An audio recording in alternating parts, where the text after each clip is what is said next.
Hello दोस्तों, मैं ज्योति आप सभी का स्वागत करती हूँ।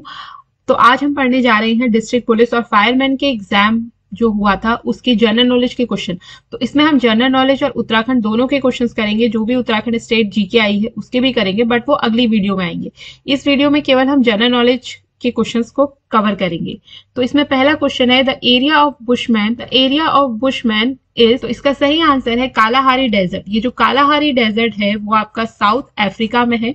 ये जनजाति मुख्य रूप से आपकी Botswana, Namibia, South Africa, Angola जैसे प्रदेशों में रहती है। बुशमैन अफ्रीका की एक बेहद प्राचीन जनजाति है।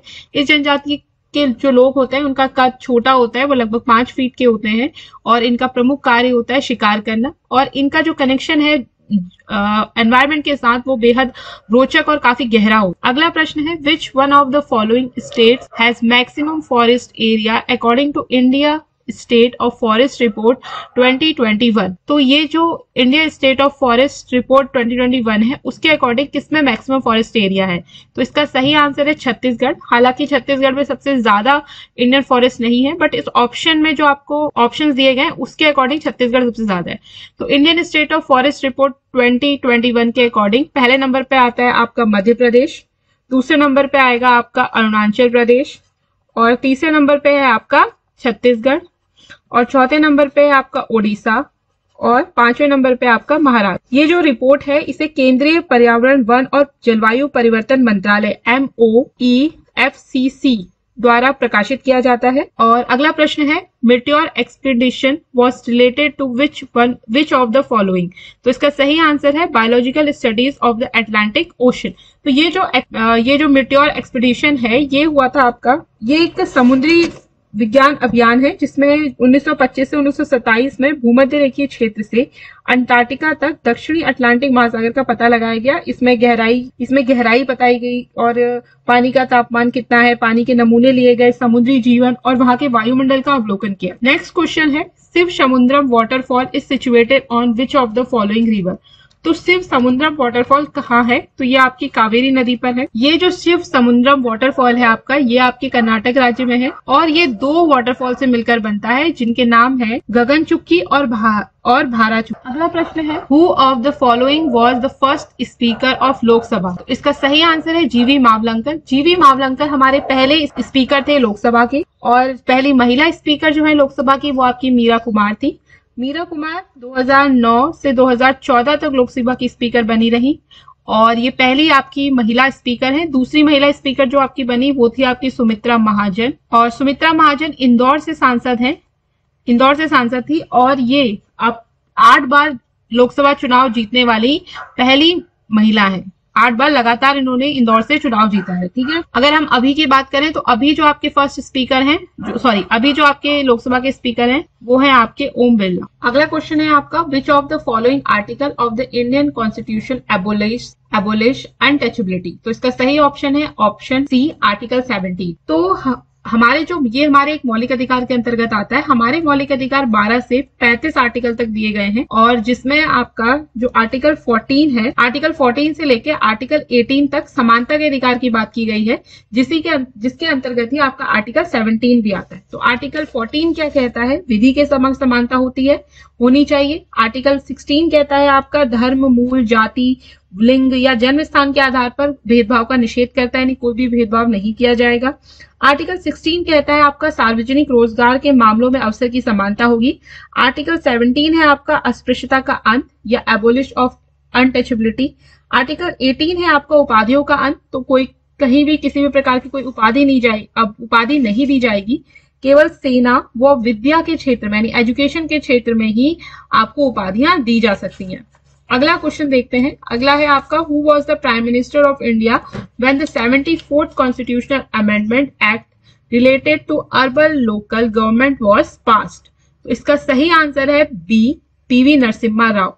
तो जिस समय आपका 74th अमेंडमेंट हुआ उस समय हमारे देश के जो PM थे वो थे आपके PV नरसिम्हा राव। PV नरसिम्हा राव 1991 से लेके 1996 तक हमारे देश के PM थे। और ये जो आपका जो अमेंडमेंट हुआ 74th अमेंडमेंट, इसके तहत हमारे संविधान में 12वीं अनुसूची जोड़ी गई। ये 12वीं अनुसूची लोकल गवर्नमेंट, हिंदी में कहें तो नगर निकायों से संबंधित है। अगला प्रश्न है How many judges of the Supreme Court of India have been removed so far by the process of impeachment? तो इसका सही ऑप्शन है ऑप्शन डी, नन, यानी कि किसी भी जज को अभी तक इम्पीचमेंट अर्थात महाभियोग के द्वारा अपने पद से हटाया नहीं गया है। अभी अगर हम बात करें तो सुप्रीम कोर्ट में आपके 33+1 जज हैं, 1 आपके चीफ जस्टिस और 33 आपके नॉर्मल जज हैं। ठीक है, अभी जो हमारे चीफ जस्टिस हैं वो हैं आपके धनंजय वाई चंद्रचूड़। ठीक है, ये हमारे देश के 50th सीजे हैं और इससे पहले हमारे देश के 49th सीजे थे उदय उमेश ललित। और जो ये आपके जज हैं इनकी रिटायरमेंट की एज होती है 65 ईयर। अगला प्रश्न है, according to economic survey 2021 to 2022 which country is the top most export destination of India? तो इसका सही आंसर है option C, United State of America. Next question है, which of the following is not a part of tenancy reform of the government of India? तो इसका सही answer है option C, consolidation of land holdings. देखो इसे हिंदी में बोलते हैं हम चकबंदी। तो जो भूमि की चकबंदी होती है वो क्या होता है उसको देख लेते हैं। तो सामान्यतः किसानों को किसानों की जो खेती होती है वो अलग अलग जगहों पर टुकड़ों में होती है। तो अगर उस किसान की जिसकी खेती अलग अलग जगह टुकड़ों पर है उनको क्या किया जाता है, एक जगह पर खेती दे दी जाती है जिससे वो क्या कर सके, उनका जो लैंड से जो उपज होगी वो क्या होगी, ज्यादा होगी, क्योंकि एक ही जगह पर खेत आ जाएगी ना तो बटेगी नहीं बाउंड्रीज में।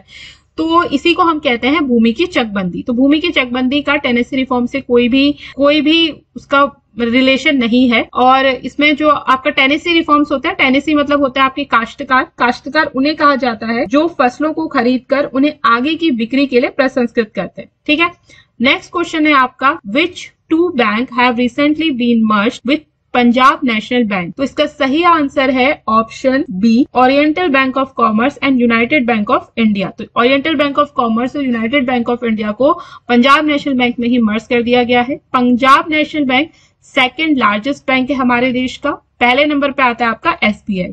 पीएनबी की जो स्थापना हुई थी वो हुई थी आपकी 19 मई 1894 ईस्वी को और इसका हेडक्वार्टर है आपका द्वारिका, दिल्ली में। अब देखिए बैंकों से रिलेटेड एक और क्वेश्चन पूछा जाता है कि पहली बार बैंकों का राष्ट्रीयकरण कब किया गया?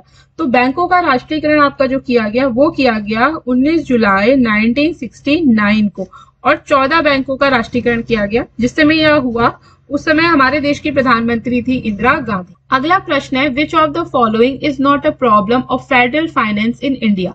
तो इसका सही आंसर है option D, increased importance of finance commission. Next question है, name the only foreign power that gave active help to the British in suppressing the revolt of 1857। तो 1857 में जो रिवॉल्ट हुआ था उसमें किस देश ने एक्टिव हेल्प करी थी? तो एक्टिव हेल्प करी थी नेपाल ने। और वो ऐसे क्योंकि नेपाल की एक रेजिमेंट हुआ करती थी, अभी भी होती है, गोरखा रेजिमेंट, जिसमें भारतीय और नेपाली दोनों को शामिल किया जाता है। दोनों होते हैं, मतलब उसमें नेपाली भी होते हैं। तो जिस समय 1857 का रिवॉल्ट हुआ उस समय ये गोरखा रेजिमेंट, सिख रेजिमेंट, इन लोगों ने क्या किया था, ब्रिटिशर्स को बहुत ज्यादा हेल्प करी थी ताकि वो इस रिवॉल्ट को दबा सके। ठीक है, अब जो ये आपका 1857 का रिवॉल्ट है इसे हम भारत का प्रथम स्वतंत्रता संग्राम भी कहते हैं। इसी टाइम पर आपके जो लक्ष्मीबाई हैं, तात्या टोपे, नाना साहब जैसे नेता उभर कर सामने आए और इस पूरे रिवॉल्ट के जो नेता थे वो थे आपके बहादुर शाह जफर। बहादुर शाह जफर आपके मुगल वंश के अंतिम शासक थे। ठीक है, क्योंकि जब ये रिवॉल्ट हुआ उसके बाद बहादुर शाह जफर को पेंशन दे दी गई और पेंशन देकर इन्हें देश से निकाल दिया गया और रंगून भेज दिया। नेक्स्ट क्वेश्चन है, Boston T party was associated with? तो बोस्टन टी पार्टी आपकी एसोसिएटेड है अमेरिकन रेवोल्यूशन से। देखो इसमें क्या हुआ था, वहां बोस्टन में कोई टी पार्टी नहीं हुई थी। हुआ ये था कि 16 दिसंबर 1773 ईस्वी को वहां का एक नेता था सैमुअल एडम्स और उसके कुछ साथी कूलियों की भेष में ईस्ट इंडिया कंपनी के चाय से भरे हुए जहाजों पर चढ़ गए और उन्होंने चाय उतारने के बहाने क्या किया, चाय की पेटियों को वहीं समुद्र में फेंक दिया, जिसे अमेरिकी इतिहास में बोस्टन टी पार्टी के नाम से जाना जाता है। अब इन्होंने ऐसा किया क्यों? इन्होंने ऐसा इसलिए किया क्योंकि ईस्ट इंडिया कंपनी को चाय पर एकाधिकार दे दिया गया था और अमेरिकियों का मानना था कि इस प्रकार जो ये ब्रिटिश गवर्नमेंट है वो क्या करेगी, धीरे धीरे सभी चीजों में कहीं एकाधिकार ईस्ट इंडिया कंपनी को ही ना दे दे। ठीक है। तो इसीलिए उनके व्यापारियों को क्या हो रही थी, वहां बहुत ज्यादा हानि हो रही थी, तो इन्होंने अपना विरोध प्रदर्शन करते हुए ये कार्य किया। इस घटना के बाद अमेरिकन रेवोल्यूशन बहुत अपनी चरम सीमा पर पहुंच गया। ब्रिटिशर्स ने अपना फंदा कसना शुरू कर दिया, रूल्स बहुत तगड़े कर दिए और अमेरिकियों ने उसका विरोध उतने ही जोरदार तरीके से करना शुरू कर दिया। तो इसीलिए ये इतिहास में काफी ज्यादा फेमस है। इसकी डेट भी याद रखना, 16 दिसंबर 1773 एडी ईस्वी यानी। नेक्स्ट क्वेश्चन है, अगला क्वेश्चन है आपका, Covishield the Covid vaccine of India is being manufactured by. तो ये मैन्युफैक्चर हुई थी सीरम इंस्टीट्यूट द्वारा। देखो 2 वैक्सीन आपकी चली थी, एक कोविशील्ड और एक वैक्सीन थी कोवैक्सीन। तो कोवैक्सीन डेवलप करी थी आईसीएमआर और एनआईवी ने। आईसीएमआर तो हो गया आपका Indian council of medical research और एनआईवी हो गया आपका नेशनल इंस्टीट्यूट ऑफ वायरोलॉजी। ये जो कोवैक्सीन है, भारत में इसे भारत बायोटेक ने मैन्युफैक्चर किया था। ठीक है। कोरोना वायरस के बारे में तो आप जानते ही हैं। कोरोना वायरस आपका सबसे पहले भारत में जो केस मिला वो मिला था हमारा 23 जनवरी 2020 को केरल में। नेक्स्ट क्वेश्चन देखते हैं, व्हीट ग्रेन्स आर। तो व्हीट ग्रेन्स आपके क्या है, फ्रूट है, और व्हीट आपकी रबी की फसल होती है, भी ध्यान रखना। अगला है 48, who was given the charge of chairperson Lokpal after the completion of the term of justice PC. Ghosh. तो इसका सही आंसर है जस्टिस प्रदीप कुमार मोहंते। ठीक है। तो अभी जो लोकपाल के आपके चेयरपर्सन हैं वो हैं आपके जस्टिस प्रदीप कुमार मोहंते। ये जो आपके पी.सी. घोष थे ये आपके फर्स्ट लोकपाल भी हैं। तो ध्यान रखना, अगर क्वेश्चन आए पहले लोकपाल कौन थे, तो पहले लोकपाल आपके पी.सी. घोष ही थे। पी.सी. घोष का पूरा नाम हो गया आपका पिनाकी चंद्र घोष। ठीक है। और ये लोकपाल आपको पता ही होगा, लोकपाल है आपका भ्रष्टाचार विरोधी एक प्राधिकरण है जो अन्ना हजारे, अरविंद केजरीवाल, किरण बेदी जिस आंदोलन में थे उसके बाद ही लोकपाल को क्या किया गया, गठित किया गया। अगला प्रश्न है, who among the following has been honoured with the first Lata Dinanath Mangeshkar award 2022। तो प्राइम मिनिस्टर नरेंद्र मोदी जी को यह अवार्ड दिया गया है। तो ऑप्शन ए आपका बिल्कुल सही है। ये जो अवार्ड है ये उन लोगों को दिया जाएगा जो समाज के लिए या राष्ट्र के लिए अतुलनीय कार्य करेंगे, उन्हें दिया जाएगा हर साल एक व्यक्ति को। तो इसी साल 2022 से इसकी शुरुआत हुई है। और लता मंगेशकर का जो देहांत है वो हुआ था फरवरी 2022 में, 92 साल की थी ये। और 1989 में इन्हें दादा फाल्के पुरस्कार भी दिया गया। 2001 में लता मंगेशकर को भारत रत्न से नवाजा गया। सितंबर 2019 में इनके 90th बर्थडे पर इन्हें डॉटर ऑफ द नेशन भी कहा गया 2019 में। ठीक है। क्या कहा गया, डॉटर ऑफ द नेशन भी कहा गया। और ये जो अवार्ड आपके देने शुरू हुए हैं, अगर इसकी एग्जैक्ट डेट देखें तो ये हुए हैं 24 अप्रैल 2022। अगला प्रश्न है, which city hosted 12th deaf expo 2022। तो ये आपका होस्ट किया गांधीनगर गुजरात में।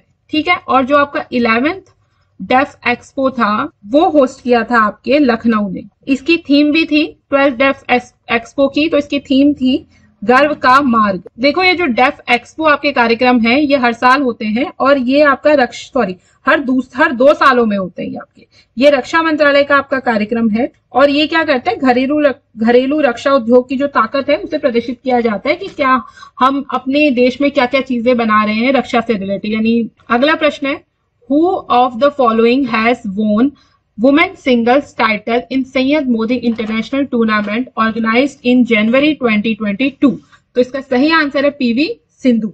ये आपके वुमेन सिंगल्स हुए सैयद मोदी इंटरनेशनल टूर्नामेंट में और ये हुए थे आपके लखनऊ में। इसमें पीवी सिंधु ने हराया मालविका बंसूद। ये भी आपकी इंडिया की ही बैडमिंटन प्लेयर है। और जो आपकी पीवी सिंधु हैं इन्हें 2 ओलंपिक मेडल इन्होंने जीते हैं। एक जीता था इन्होंने 2016 का रियो ओलंपिक में रजत पदक और 2020 का टोक्यो ओलंपिक में इन्होंने जीता कांस्य, और ये रजत पदक जीतने वाली पहली भारतीय महिला भी है। अगला प्रश्न है, under which of the following operation Indian government brought India medical students from Ukraine to India. तो इसका सही आंसर है ऑपरेशन गंगा।